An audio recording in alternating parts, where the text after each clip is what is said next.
किसान और सरकार एक बार फिर आमने सामने हैं। वे अपनी मांगों को लेकर सड़क पर हल्ला बोल कर रहे हैं। उपराष्ट्रपति जगदीप धनखड़ ने भी किसानों के लिए आवाज उठाई है। उन्होंने पूछा है कि किसानों से किए गए वादे पूरे क्यों नहीं किए गए और प्रदर्शनकारी किसानों के साथ कोई बातचीत क्यों नहीं की गई। उन्होंने कहा था कि संकट में फंसे किसानों का आंदोलन का सहारा लेना देश की समग्र भलाई के लिए अच्छा संकेत नहीं है। सवाल उठता है कि किसान फिर से सड़कों पर क्यों हैं, उनकी क्या मांगे हैं और विवाद की जड़ क्या है। नमस्कार, आप देख रहे हैं 4 PM और मैं हूं आपके साथ में शोभित पाठक। आपको बता दें कि किसानों का प्रदर्शन 25 नवंबर को नोएडा अथॉरिटी के बाहर शुरू हुआ था, लेकिन 2 दिसंबर को यह हेडलाइन बन गया। पश्चिमी यूपी के 5000 किसान 2 दिसंबर को दिल्ली में दाखिल होने के लिए दिल्ली नोएडा बॉर्डर पर जुटे। संयुक्त किसान मोर्चा, भारतीय किसान परिषद और किसान मजदूर मोर्चा सहित कई किसान नेतृत्व वाले संगठनों के बैनर तले विरोध प्रदर्शन किया जा रहा है, जबकि इनमें से कुछ संगठनों जैसे SKU ने भी केंद्र सरकार द्वारा पारित 3 कृषि कानूनों के खिलाफ 2020 के किसानों के विरोध का नेतृत्व किया था। इस बार उनकी मांगे अलग हैं और यूपी सरकार से संबंधित है। उधर पंजाब के किसानों का एक और समूह पंजाब हरियाणा सीमा के पास विरोध प्रदर्शन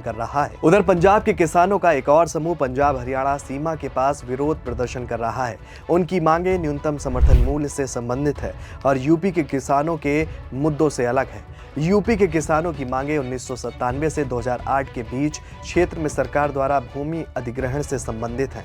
बता दें कि भारतीय किसान यूनियन के अध्यक्ष चौधरी महेश कसाना ने भी कहा कि हम लंबे समय से विरोध कर रहे हैं, लेकिन प्राधिकरण ने गरीब किसानों का शोषण करने के अलावा कुछ नहीं किया।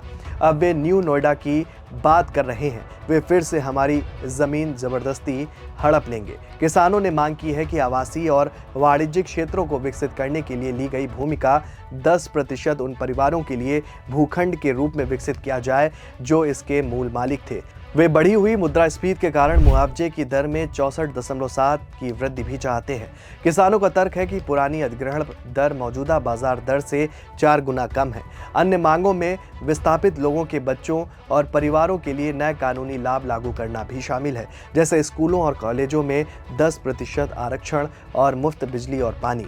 2008 से ऐसी मांगों को लेकर कई विरोध प्रदर्शन भी किए गए। हालांकि इस साल की शुरुआत से BKP के सुखबीर खलीफा जैसे नेता और कई अन्य संगठनों के शामिल होने के बाद विरोध तेज हो गया। फरवरी में नोएडा में दलित प्रेरणा स्थल पर उनके विरोध प्रदर्शन को रोक दिया गया। राज्य सरकार ने किसानों को उनकी मांगे पूरी करने का आश्वासन भी दिया और कहा कि यूपी के मुख्यमंत्री योगी आदित्यनाथ मुद्दों की जांच के लिए एक रिपोर्ट का मसौदा तैयार करने के लिए एक समिति का गठन करेंगे। अधिकतर किसान संयुक्त किसान मोर्चा के बैनर तले एकजुट हुए हैं। ये 10 अलग अलग किसानों का संगठन है, जिनमें भारतीय किसान यूनियन टिकैत, भारतीय किसान यूनियन महात्मा टिकैत, भारतीय किसान यूनियन अजगर, भारतीय किसान यूनियन कृषक शक्ति, भारतीय किसान परिषद, अखिल भारतीय किसान सभा, किसान एकता परिषद, किसान मजदूर संघर्ष मोर्चा, जय जवान जय किसान मोर्चा और सिस्टम सुधार संगठन आगरा जैसे बड़े बड़े और अहम संगठन भी शामिल हैं। बता दें कि प्रदर्शन के लिए सड़कों पर उतारू किसान मुख्यतः पश्चिमी यूपी, पंजाब और हरियाणा के हैं। 6 दिसंबर को शंभू और खनौरी बॉर्डर के रास्ते इनका पहला जत्था दिल्ली में दाखिल होने को तैयार है। दिल्ली की ओर कूच के साथ साथ केरल, उत्तराखंड और तमिलनाडु में भी प्रदर्शन की बातें हो रही हैं और यहाँ किसान अपने अपने राज्य की विधानसभाओं की तरफ बढ़ने और उनका घेराव करने का इरादा रख रहे हैं। समय के साथ इस प्रदर्शन में दिल्ली से सटे हुए पश्चिम यूपी के और किसानों के भी जुड़ने की संभावना जताई गई है। बता दें कि बुधवार की सुबह से ही अलीगढ़ पुलिस की हिरासत में लिए गए भारतीय किसान यूनियन नेता राकेश टिकैत ने शाम को रिहा होने के बाद कहा कि पूरे प्रदेश में आंदोलन कर रहे किसान गौतम बुद्ध नगर में किसान महापंचायत में लिए गए निर्णय को पूरी तरह से मानेंगे। उन्होंने बताया कि पूरे प्रदेश में 50 से अधिक पुलिस थानों पर हिरासत में लिए गए किसानों को अपने अपने स्थानों पर पंचायत करने की सलाह दी गई।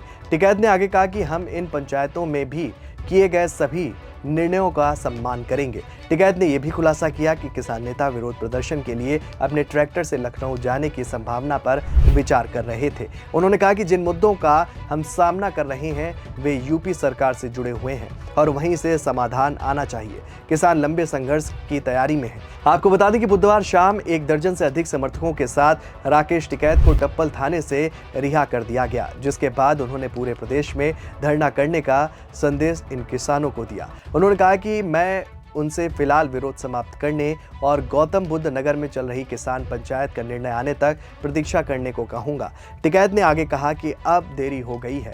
वो पंचायत के नेताओं से अगले कदम पर चर्चा करने के लिए संपर्क करने का प्रयास करेंगे।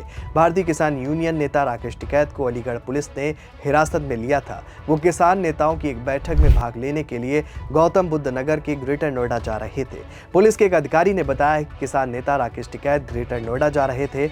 यूनियन के प्रवक्ता राकेश टिकैत और उनके साथी यमुना एक्सप्रेसवे पर आगे बढ़ रहे थे, तभी उन्हें बस में बैठाकर टप्पल थाने ले जाया गया। अलीगढ़ पुलिस के आधिकारिक प्रवक्ता ने पुष्टि की है कि टिकैत को हिरासत में लिया गया, फिर उन्हें गिरफ्तार नहीं किया गया और उन्हें देर शाम छोड़ दिया गया। इस बीच टिकैत ने संवाददाताओं से कहा कि पुलिस किसानों को उनके घरों में नजरबंद करके उन्हें नोएडा जाने से रोक रही है।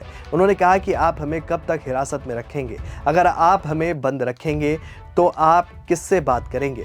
टिकैत ने कहा कि अगर अधिकारियों का यही रवैया जारी रहा तो किसानों का आंदोलन और तेज कर दिया जाएगा। वहीं भाकियों ने अपने मुखिया नरेश टिकैत के नेतृत्व में मुजफ्फरनगर के सिसौली गांव में किसान भवन में एक आपात बैठक भी बुलाई थी और नोएडा और ग्रेटर नोएडा में आंदोलनकारी किसानों को समर्थन देने का संकल्प लिया था। यूनियन की युवा शाखा के अध्यक्ष अनुज सिंह के अनुसार भाकियों ने पश्चिमी यूपी के जिलों के अपने कार्यकर्ताओं और सदस्यों से ग्रेटर नोएडा में इकट्ठा होने का आह्वान भी किया था। उन्होंने बताया कि ग्रेटर नोएडा के 0 पॉइंट पर कई गांव के सैकड़ों प्रदर्शनकारी एकत्र हुए। ग्रामीण पिछले दिनों राज्य सरकार द्वारा अधिग्रहित की गई अपनी जमीन के बदले मुआवजे और अन्य लाभ की मांग को लेकर प्रशासन और स्थानीय अधिकारियों के खिलाफ विरोध प्रदर्शन कर रहे हैं। गौतम बुद्ध नगर पुलिस ने आंदोलन के दौरान 100 से अधिक प्रदर्शनकारियों को हिरासत में भी लिया था। आपको यह भी बता दें कि पुलिस आयुक्त लक्ष्मी सिंह ने कहा है कि हिरासत में लिए गए लोगों में महिलाएं और बुजुर्ग लोग भी शामिल थे, उन्हें बाद में छोड़ दिया गया। दूसरी तरफ किसान आंदोलन को लेकर एक बार फिर सरकारें एक्टिव हो गई हैं। कृषि मंत्री शिवराज सिंह चौहान ने केंद्रीय गृह मंत्री अमित शाह से किसानों के मुद्दों पर चर्चा की है। इससे पहले उपराष्ट्रपति जगदीप धनखड़ भी किसानों की मांगों को लेकर संजीदा नजर आ रहे हैं। राज्यसभा में उपराष्ट्रपति ने कहा था कि किसानों के मुद्दों पर मगरमच्छ के आंसू न बहाए जाएं। वहीं यूपी की योगी सरकार ने भी इस मामले पर तुरंत एक्शन लेते हुए 5 सदस्यीय कमेटी बना दी है। योगी सरकार ने किसानों की शिकायतों का हल निकालने के लिए बनाई गई इस कमेटी को 1 महीने के भीतर अपनी रिपोर्ट देने को कहा है। जारी निर्देश के मुताबिक कमेटी को भूमि अधिग्रहण, मुआवजा विवादों के संबंध में किसानों की तरफ की गई शिकायतों की जांच करने का काम सौंपा गया है। ये 21 फरवरी 2024 और 27 अगस्त 2024 के पहले के सरकारी आदेशों में उजागर किए गए मामलों की समीक्षा और जांच करेगी। फिलहाल किसानों के ऐलान के बाद और उपराष्ट्रपति धनखड़ के सख्त रुख के बाद योगी और मोदी सरकार भी एक्टिव नजर आ रही है। अब देखने वाली बात यह होगी कि किसानों को लेकर सरकार का अगला रुख क्या होगा। इस खबर में फिलहाल इतना ही। ऐसी ही तमाम राजनीतिक खबरों के लिए आप बने रहिए और देखते रहिए 4 PM न्यूज़ नेटवर्क। धन्यवाद।